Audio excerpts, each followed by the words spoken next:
I don't know if you saw this story. It's from a couple days ago, but it just didn't end up on my radar. This was such a weird one, and I knew it actually impacted you. Yeah. So, I read about it. I'm gonna pause for a minute I here. wasn't too worried. I'm gonna take a drink of water and let you just let the people know what's going on here. I mean, I just looked at the headline as I do, without reading the article, but it made me think of my MacBook, and I have a cover on it, but it's super thin. Mm-hmm. And maybe it's just affecting the newer models that have the new keyboard. So you're not nervous yourself? Well, it hasn't happened yet. Okay, so I'm gonna give people. I'll give people the quick breakdown here. Reports started to emerge that MacBooks were breaking, the displays were breaking, or you're getting a single line damage down the display. And the reports are that it's because of people using covers for their cameras, right? And this is a thing. This is a relatively recent thing, but people like to cover their cameras right now. People like to concern about privacy and not believing the little light that's on there. Apple's like, we got a light. Listen to the light. If it's not green, it's not on. We promise. Yeah. And people are like, yeah, right. And they slap a cover on there. All kinds of weird things people are using to cover.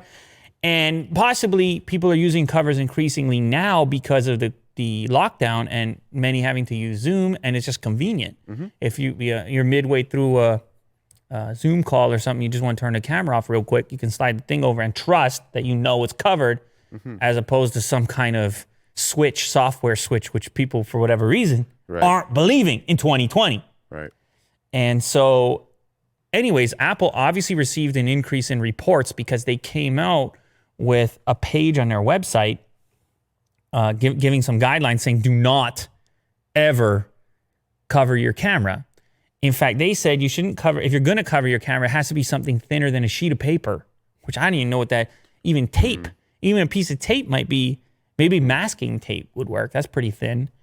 But anyways, then they warn you against certain adhesives. They really just don't want you doing it. They want you believing the light, which obviously people aren't that into. But you are correct, Will, in that this is mostly affecting the new 16-inch model MacBook Pro because you have the slimmest bezel they've put. You have less space up there, and less tolerance. When you close the lid, there's just no space in there. Everything, the tolerances are so tight that tiny little cover can put enough torque on there to damage the entire display. It's kind of crazy, man. Everything is so tight in there. So the camera, this is their statement, the camera is engineered so that it can't activate without the camera indicator light also turning on. That's the Apple official document.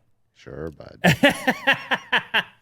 People don't want to believe it. But anyways, in the meantime, I don't know about you, but the trade-off, I'm saying, if there's a chance you're going to smash your whole display and they're not going to replace, that's an expensive repair. Now, they are saying, hey, if you have Apple Care Plus, which is the extended warranty that you paid extra money for, they will repair it.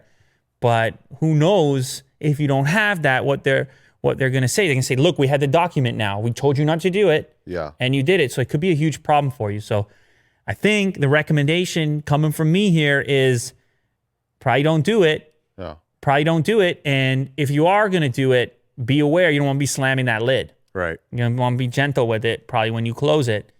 Or you could just believe Apple that the green light means everything. Either way, just be aware. Maybe use a strip of tape instead, particularly if you're on that new model, the 16-inch model.